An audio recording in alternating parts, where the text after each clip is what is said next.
InvestorFi app. The pros, the cons. InvestorFi is an investment platform designed to help both beginners and experienced investors manage their portfolios efficiently. But is it the right tool for you?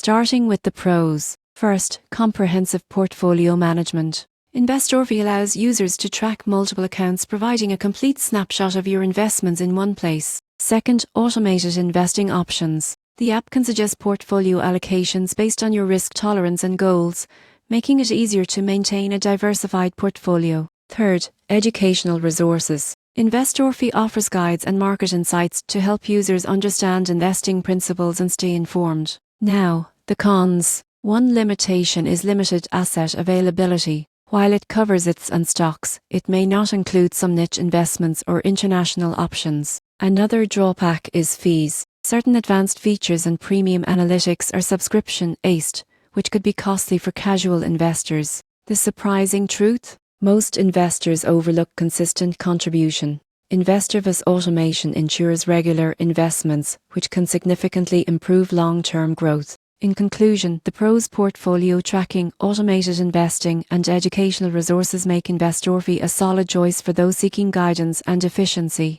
The cons: limited asset selection and subscription costs suggest advanced investors may want additional platforms. Overall, InvestorFi is ideal for anyone looking to simplify investing while staying informed.